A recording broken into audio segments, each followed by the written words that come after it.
Muy buenas tardes, bienvenidos. Estamos en la Plaza de Viriato, en pleno casco antiguo de Zamora, desde donde les vamos a ofrecer la retransmisión de la procesión de la Cofradía de la Santa Veracruz de Disciplina y Penitencia. Me acompañan en esta tarde de Jueves Santo Ángel Moreno, historiador, y Antonio Pedrero, escultor. Muy buenas tardes y bienvenidos. Buenas tardes, Sandra. Buenas tardes. Como ven, el comienzo de la cofradía ya ha llegado a este punto donde pueden ver esta banda de cornetas y tambores, Ciudad de Zamora. Al fondo, el paso de la Santa Cruz. Esta cofradía es la más antigua de Zamora, una de las cofradías emblema de la Semana Santa de Zamora. Y como pueden ver, aquí está ese primer paso insignia, ¿verdad, Antonio? Y verdad también, como nos pueden comentar, Ángel. En efecto, estamos viendo el paso insignia, la Santa Veracruz, del año 1920, tallado en los talleres de José Fernández Lebrón, en la calle de San Pablo, el número 5, se conserva el edificio en la actualidad. Y ahí veíamos las esquilas del barandal, es ese sonido que abre las procesiones en Semana Santa, sonido representativo de la pasión de nuestra ciudad. Efectivamente, es el avisador de las que se pierde en el tiempo, ¿no? Y es un hombre que tiene una peculiar manera de tocar dos esquilas continuamente, que supone una paliza tremenda para física, ¿no? Pero yo creo que Zamora sin barandales es como un jardín sin flores, ¿no? Y ahí vemos a los cofrades de esta Veracruz, como decíamos, la cofradía más antigua. Tenemos preparado un pequeño vídeo en el que les vamos a desvelar algunos de los detalles de esta cofradía, la más antigua de Zamora. Hoy necesitaba yo la carpeta. La primera sede de la Veracruz se encontraba en el convento de San Francisco, actual sede de la Fundación Hispano-Lusa Rey Afonso Enríquez. La cofradía tenía como principal característica el culto a la cruz y a la pasión de Cristo mediante la práctica pública de la penitencia y disciplina. No hay una fecha exacta de su fundación, pero los primeros documentos que hablan de ella son de 1508. Esta es la capilla que llamamos del deán, Capilla de la Veracruz, en que el deán hace para él, para su enterramiento, y que de aquí queda constituida la capilla también, a su vez, de la Veracruz. Después de absorber en 1519 a la Cofradía de la Pasión, durante décadas compartió dos sedes, el convento de Santo Domingo y el convento de San Francisco. Subía a la ciudad hasta el convento de Santo Domingo, incluso alternaba, había años que era al revés, salía de ahí y volvía, con lo cual cruzaba la ciudad, cruzaba la Plaza Mayor. En la Edad Moderna su actividad se repartía entre la celebración de fiestas religiosas y el ejercicio de la acción caritativa. Durante el 18 varias cofradías se agregaron a la de la Veracruz. La cofradía creció y trasladó su sede a la capilla de San Miguel en la iglesia de San Juan. Entre los siglos XIX y XX la cofradía de la Veracruz vivió varios procesos de decadencia y esplendor.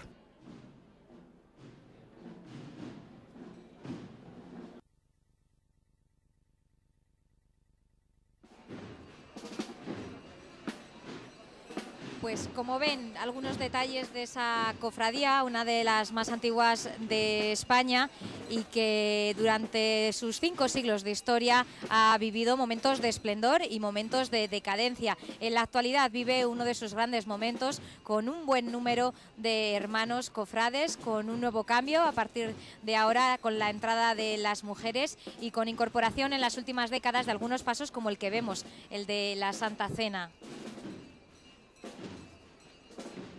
El lavatorio, que es el paso que seguía a la Santa Cruz, es obra de Higinio Vázquez del 2001 y la Santa Cena se incorporó en el 91. Son dos incorporaciones que no sé cómo las valoráis, Antonio, Ángel, como dos aportaciones que han significado algo, que han aportado a esta cofradía. Pues a mí me parece que muchísimo, sobre todo por la iconografía, pero a mí la segunda parte es que es un gran escultor. Higinio es uno de los componentes de la escuela de San Ildefonso, los creadores, y ahí se va su buen arte, ¿no? Me parece que han completado con estas y la coronación de espinas dos pasajes del Jueves Santo que eran imprescindibles, junto con la cena, que es una cena ya hecha de otras tres que había, de otras dos. es la culminación de esa cena. La Santa Cena, obra de Fernando Mayoral. Fernando Mayoral, efectivamente. Ángel. Desde otro punto de vista, yo creo que la incorporación del lavatorio ha sido un gran acierto, por cuanto refuerza un poco la espiritualidad de la cofradía.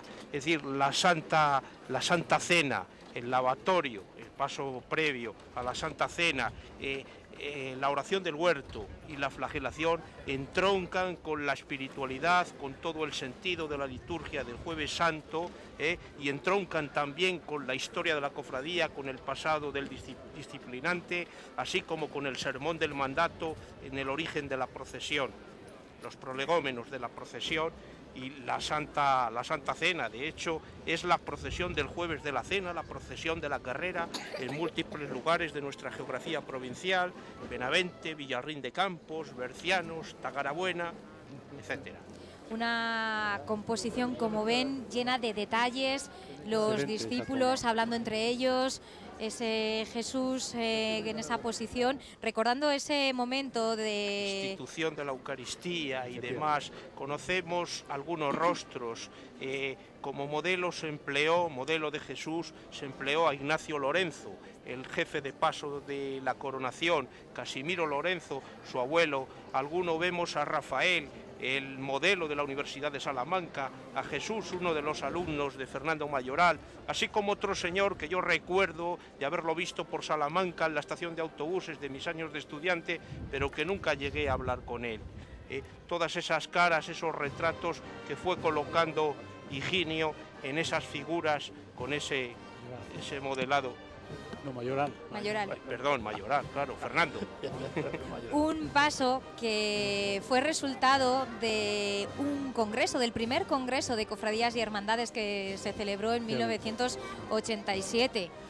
Efectivamente, eso fue la petición unánime de las cofradías por realizar una cena, porque las anteriores de Blas González, que es y de Ricardo II. Y de Ricardo II.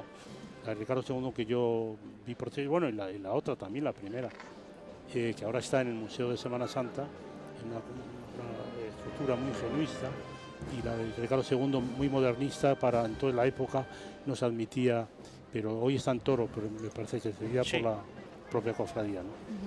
Y mira, qué plano más bonito tiene la Casa de Jesús. Ángel. Eran otros tiempos, los tiempos del primer Congreso Nacional de Cofradías. Recordamos aquella comida del año 1987, cuando yo creo que alguien lanzó la idea, no sé si fue Manuel Riesco, y lo acogió Luis Cid. Luego se convocó aquel concurso de carácter nacional, que quedó desierto el primer premio, pero las instituciones le delegaron en la Junta Pro Semana Santa para encargar el paso y a su vez enlazar con la conmemoración del centenario de Ramón Álvarez. Eran evidentemente otros tiempos donde existía liderazgo en las cofradías, en la propia Junta Pro Semana Santa, en el Ayuntamiento y en la Diputación. Otros tiempos que nada tiene que ver con los tiempos que nos está tocando vivir en torno a la Semana Santa. Tiempos en los que se trabajó mucho por conseguir esa declaración internacional, algo que en aquel momento para Zamora fue muy importante, porque eran 5 las Semanas Santas que tenían esa declaración de carácter internacional. ¿Qué os parece si en este momento, que aquí en Zamora llamamos ese fondo en el que los cargadores descansan, hacen esa parada para poder recuperar fuerzas, les mostramos a nuestros espectadores de Zamora y también de Castilla y León, para quienes estamos retransmitiendo hoy esta procesión de Jueves Santo de la Veracruz, cuáles son las características de las túnicas que están llevando los cofrades, esas túnicas de color morado de Jueves Santo, un día clave y especial para la Semana Santa de Zamora.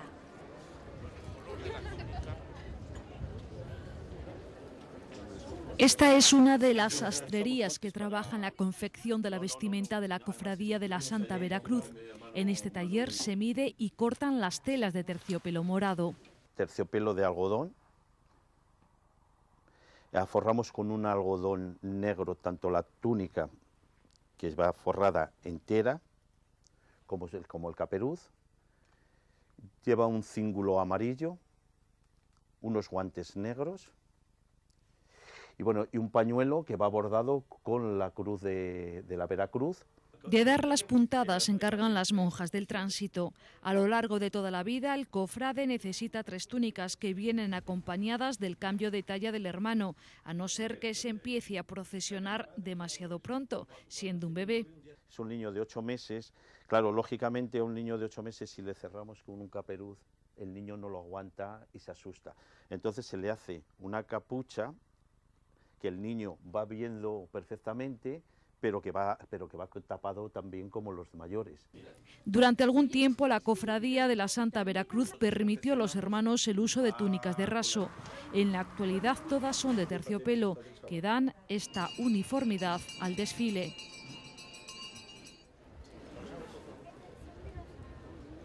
Bueno, pues ya conocen cómo se elaboran, quiénes son aquellas manos que dan esas puntadas de estas túnicas en color morado, actualmente en terciopelo, que en otra época en la que había crisis, hace ya unas cuantas décadas, llegaron a ser de raso.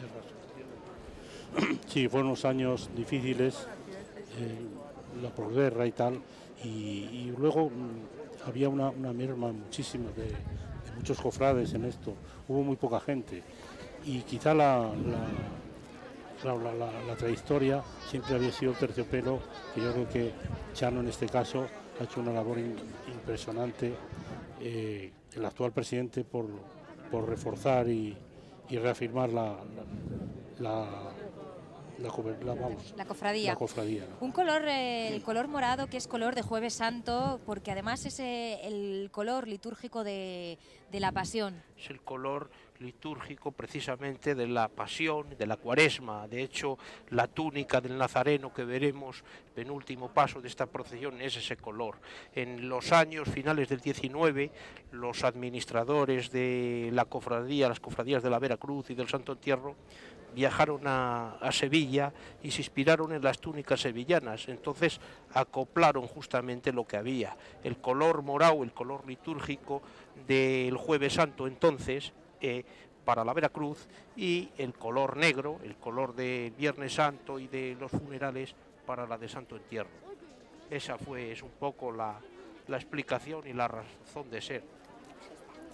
Como ven, son muchos los cambios que ha tenido esta cofradía, son 5 siglos de historia, y el paso del tiempo le ha llevado a evolucionar de esos primeros momentos en los que los cofrades se flagelaban por ser una cofradía de disciplina y penitencia, a otros tiempos como los actuales, en los que se procesiona y se desfila de otra manera distinta.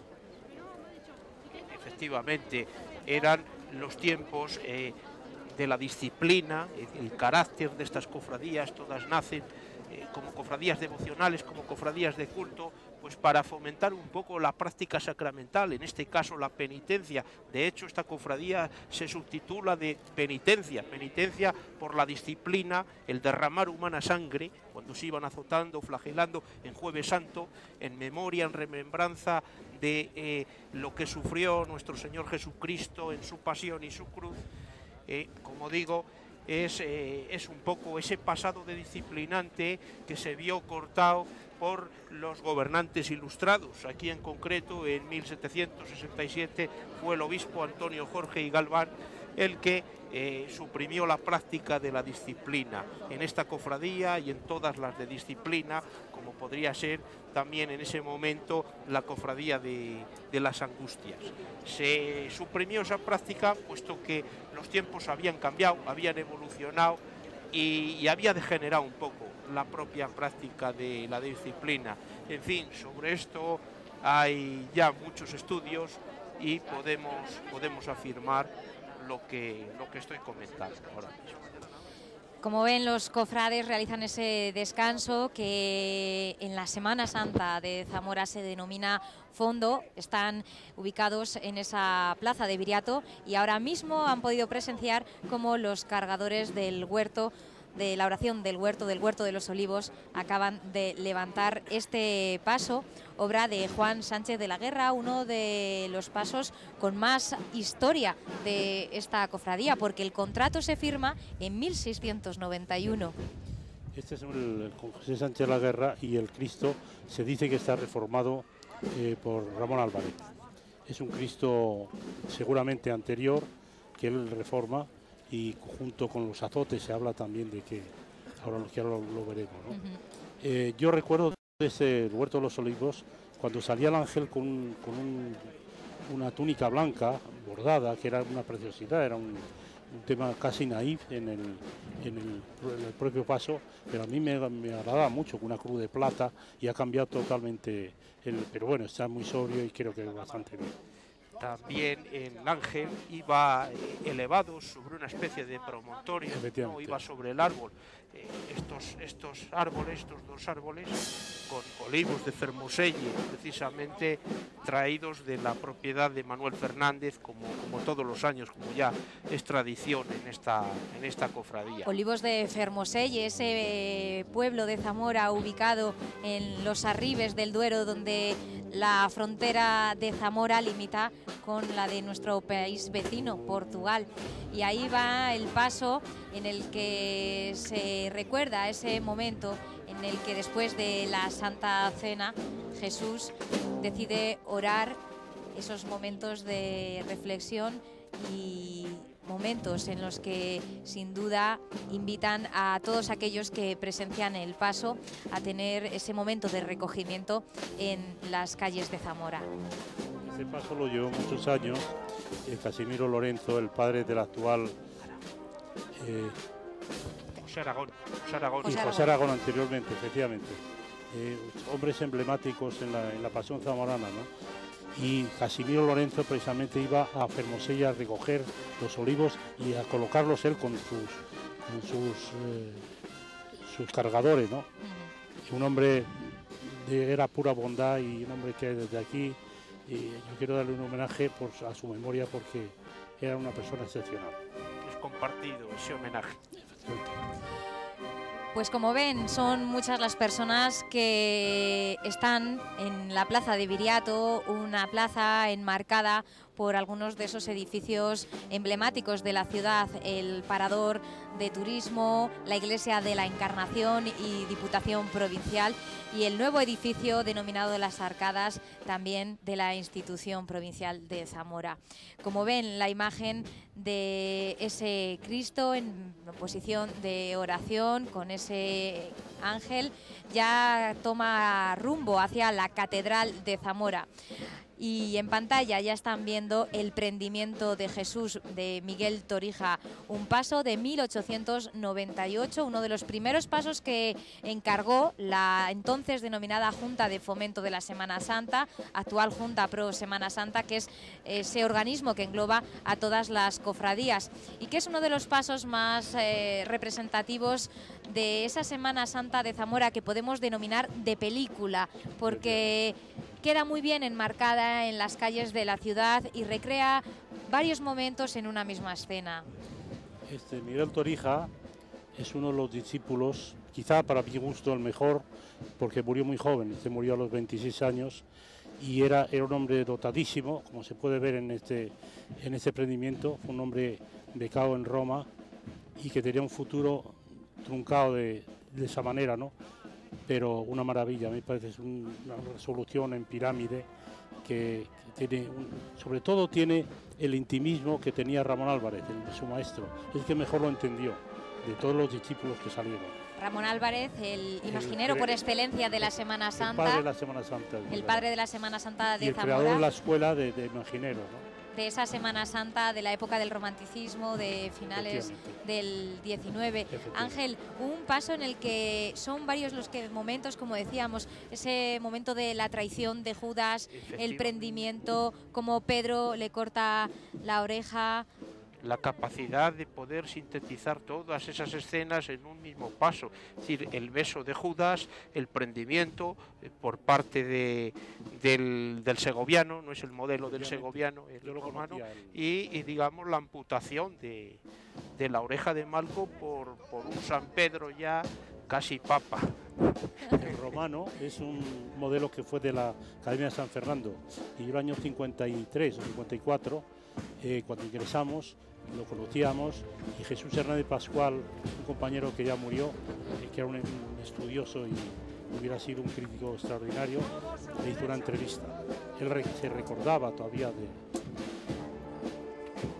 la colaboración que tuvo con Torrijas. Un paso que tiene también, además de esa composición, tiene también una especial forma de estructurar las figuras, porque se puede ver desde cualquier punto. La perspectiva es diferente desde cualquier punto donde se pueda ver y como ven son muchos los que aprecian los detalles de este paso, acompañado por lo que decimos la banda sonora de Zamora, marchas que sin duda sin ellas no sería igual la Semana de Pasión, las procesiones en Zamora. Hombre, esta cofradía tiene un patrimonio musical pues muy notable, muy notable. Hay que decir que las bandas que la vienen acompañando son: la primera, la banda de Alba de Tormes; la segunda, la banda de Nacor Blanco, que lleva el nombre del penúltimo director de la banda del Patronato de Fomento Musical; la banda de Olmedo, que yo creo que es la que hemos visto y veremos a continuación; la banda de Toro, la de la Lira, así como la agrupación Cristo del Perdón, que nos trae los sones del Guadalquivir, aun siendo zamoranos, a la ciudad del Duero, y la banda Ciudad de Zamora. Y quería decirlo del patrimonio musical porque esta cofradía tiene un repertorio de marchas muy importante, de marchas, de composiciones que han sido escritas para estas escenas. Nombres como Ángel Rodríguez Miguel, la banda que lo va interpretando anteriormente, hemos podido escuchar la Marcha de la Cruz. Otros nombres de otros compositores como David Rivas, Pedro Hernández Garriga, Jaime Gutiérrez, Antonio Santos, José Hernández, y yo no sé si la Marcha Lignum Crucis de otro Antonio Pedrero se interpreta aquí o es en la fiesta de la exaltación de la Santa Cruz, no lo sé, eso ya no lo sé. Sí, yo creo que se interpreta en esta. Bueno, aquí tenemos los azotes y yo quería hacer un guiño, sobre todo un homenaje al gran pintor José Gutiérrez Solana, que lo pintó en el año 20. Este cuadro es un cuadro que está en la colección Mafre y es un viaje que hizo para hacer el famoso libro de La España Negra. Y este cuadro, esta composición, lo metió en ese cuadro por medio de una postal que yo he conseguido localizarla y tal.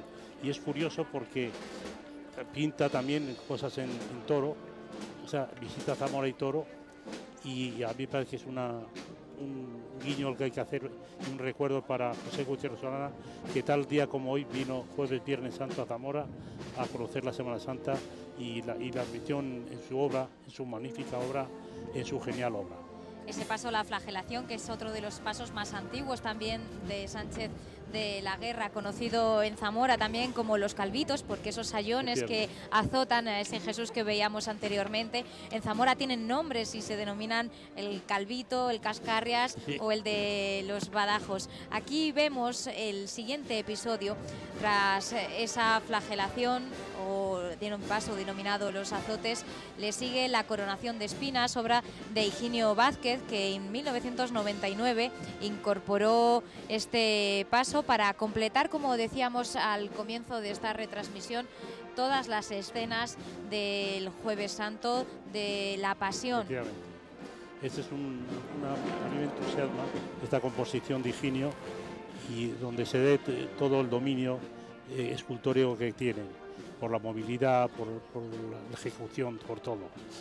Yo quiero significar que estas obras, que en fin, que son de una categoría, me parece, sobre todo contemporánea, muy excelente, ¿no?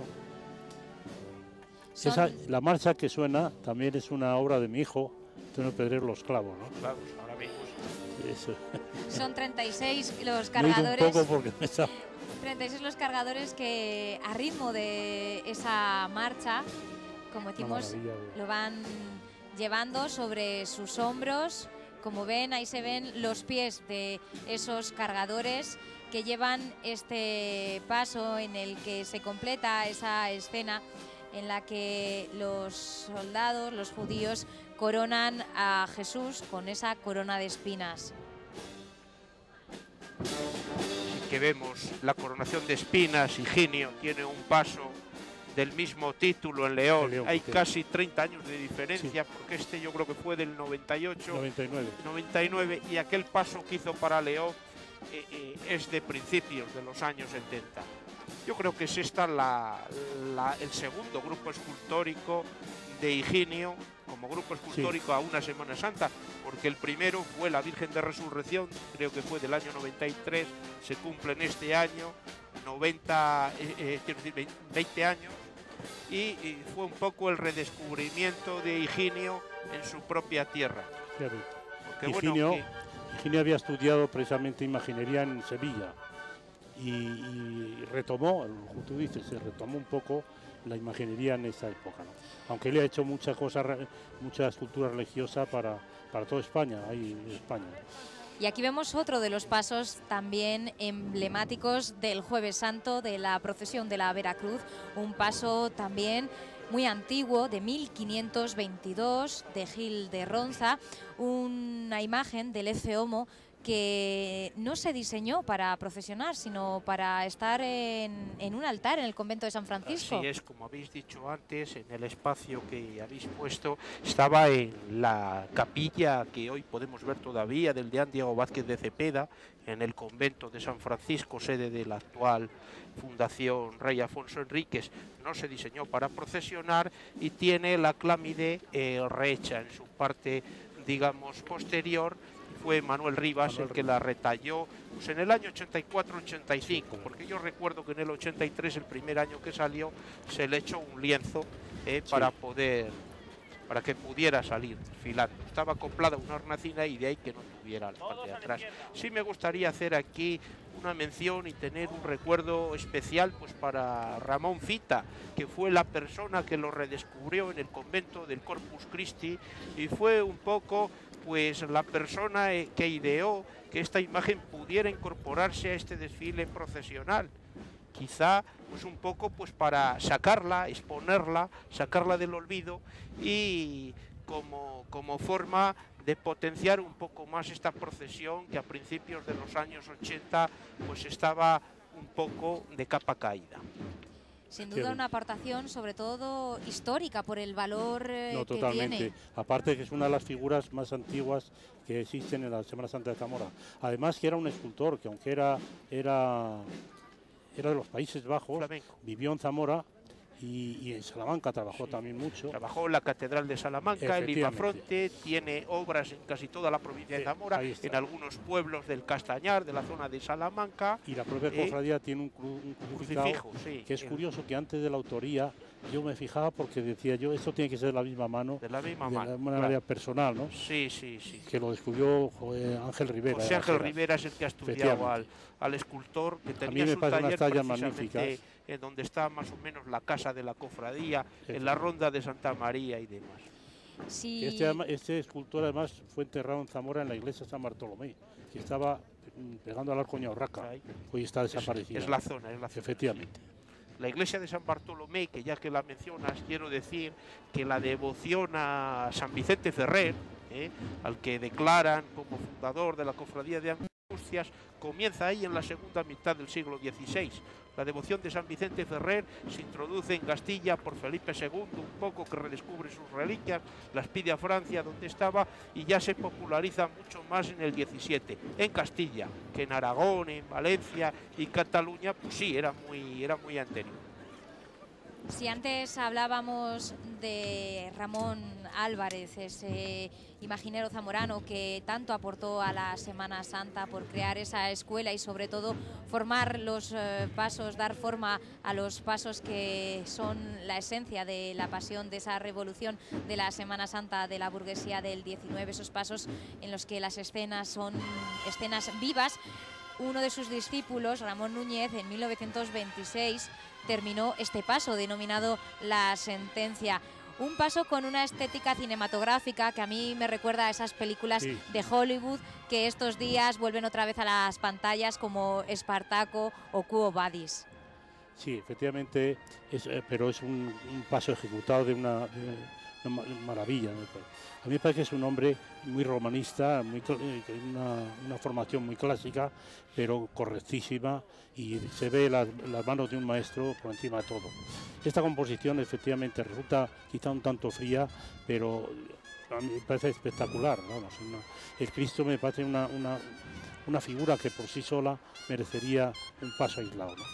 Me parece que es una figura de una nobleza y de una serenidad impresionante, religiosa, ¿no? Un paso que recuerda esa escena en la que Pilato se lava las manos y, como lo vemos en pantalla, ese soldado romano le señala y junto al Sanedrín Pilatos decide lavarse las manos ante la condena a Jesús. Hay tres momentos.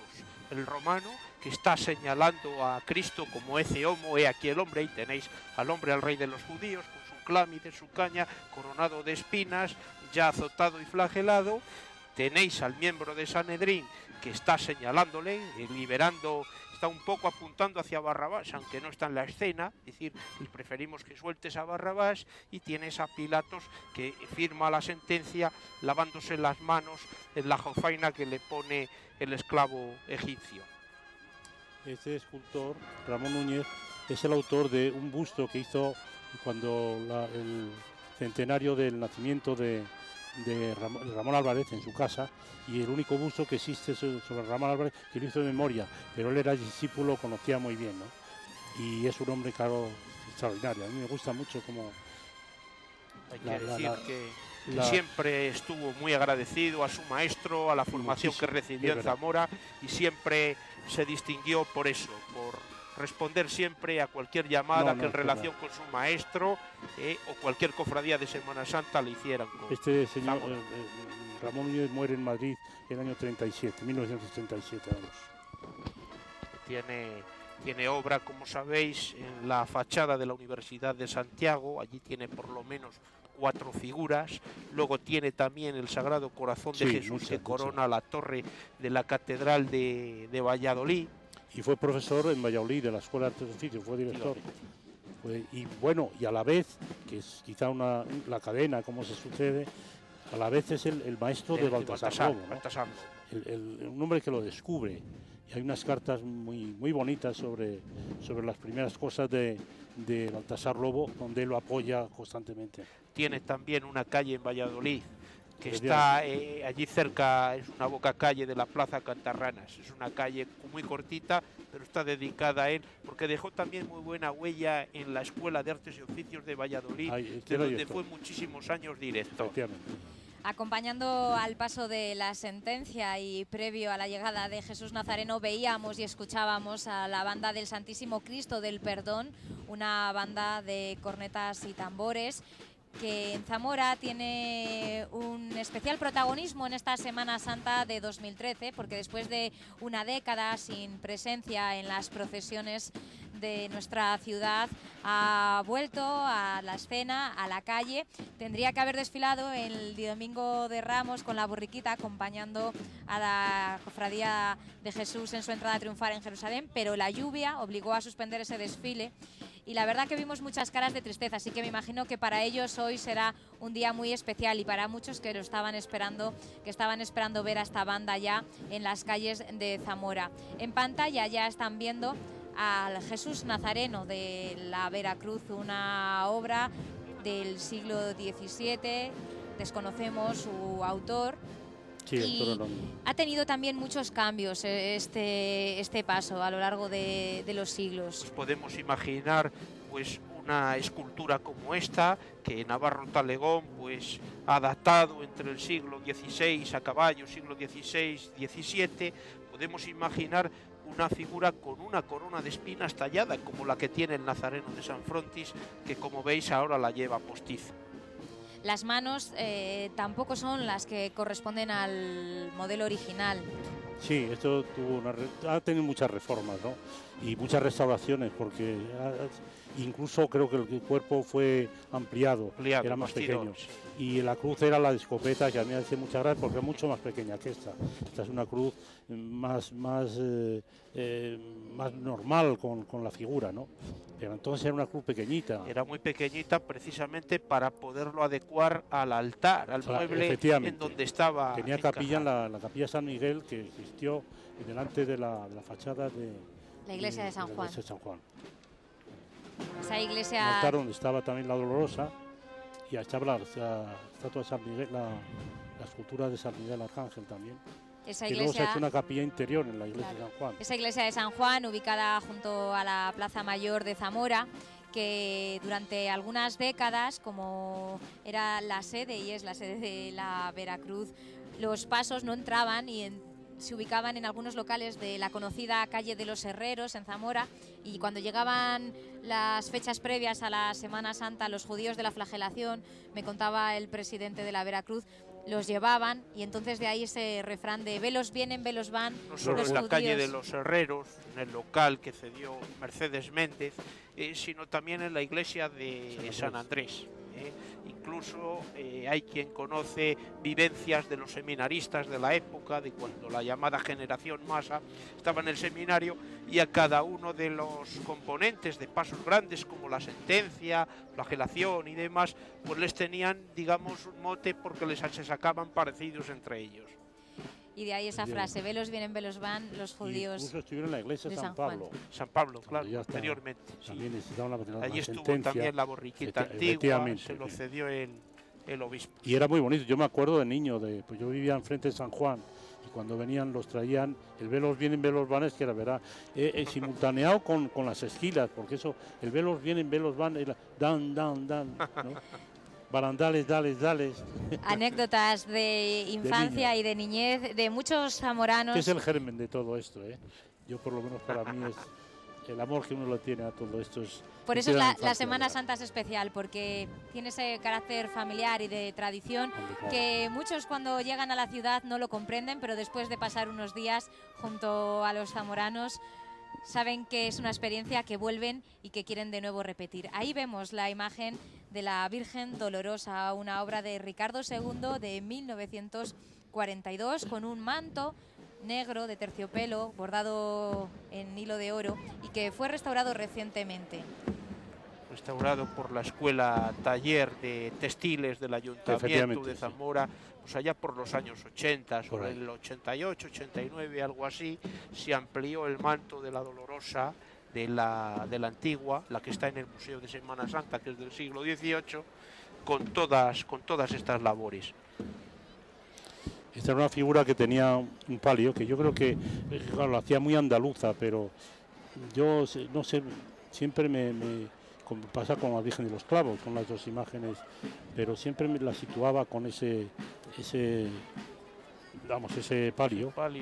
Que iba en la mesa de la cruz, una mesa más pequeñita.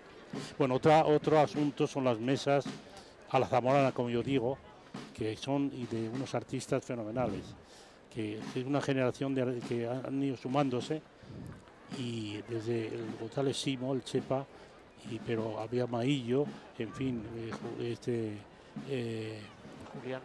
Julián Román, Alito, que ha sido quizá el maestro último de toda esta generación, que ahora mismo se personifica en un joven, que es José Antonio Pérez, un tallista extraordinario, autor de muchísimas mesas en la Semana Santa de Zamorana. Bueno, pues el desfile termina en este punto, en la plaza de Viriato. Como ven, son muchos esos visitantes, esos zamoranos que deshacen las filas. Algunos de ellos se dirigen seguramente hacia la catedral, que es ese punto intermedio donde la Cofradía de la Veracruz realiza esa parada y descanso, también esos momentos de oración y celebración religiosa que tiene lugar en la SEO zamorana. Una cofradía que sin duda es la más antigua de Zamora, que marca sobre todo el comienzo de estos días grandes de la celebración de la Pasión en Zamora. Bueno, ultimar quizá decir que el actual presidente Chano Lorenzo, hijo de Casimiro Lorenzo, ha sido hoy, este año barandales de honor, que es el galardón máximo que tiene la Junta Pro Semana Santa por su labor, que desde luego hay que reconocerla porque de hace unos años ahora es otra cofradía y ha sido un empeño que hay que estar muchas horas dedicado a él como esto ocurre. Y muchos años, un 28 al frente de, efectivamente, sí, o 30 de la Veracruz ahí, como presidente. Así que... Para los que nos están viendo, sobre todo desde fuera de Zamora, les hablábamos de ese descanso, esa parada que realiza la cofradía y que también realiza en el Viernes Santo la Real Cofradía del Santo Entierro. Un momento muy especial también para los zamoranos, muy llamativo, porque se encuentran las familias, los amigos, se realizan esos momentos de descanso, de aperitivo, de merienda, y que sin duda también es otro momento que, si el tiempo deja, que parece ser que de momento en esta tarde de Jueves Santo parece que va acompañando. Se está sujetando. Se está dando, la lluvia nos está dando una tregua, pues es un momento muy especial. La tarde es ventosa y fría, pero vamos, la lluvia ya desluce los desfiles y un desfile en condiciones tiene que ser algo digno, ¿eh? Entonces de eso la lluvia es enemiga. Es el único enemigo que tiene, claro. Efectivamente. El frío, tú te abrigas, pero la lluvia no se puede hacer nada con ella. La lluvia que ya ha obligado a suspender 2 procesiones en Zamora, la del Domingo de Ramos, la popularmente conocida como la Borriquita, y también la del Martes Santo, la del Vía Crucis. También el mal tiempo, la lluvia, ha obligado a cambiar el recorrido, a realizarlo más corto en otros 2 casos, en Luz y Vida, y también esta mañana en el caso de la Cofradía de la Virgen de la Esperanza, pero aún así son muchas las ganas que hay en la calle de vivir la Semana Santa de Zamora. Nosotros llegamos ya al final de esta retransmisión. Les agradecemos que hayan estado acompañándonos en esta tarde de Jueves Santo. Yo agradezco también la compañía de Antonio Pedrero y de Ángel Moreno. Muchísimas gracias por estar con nosotros y compartir vuestros conocimientos. Gracias a ti. Y nosotros nos despedimos aquí desde Zamora con este punto y final de la retransmisión de la procesión de la Vera Cruz. La Semana Santa sigue en Zamora y en Castilla y León. Adiós.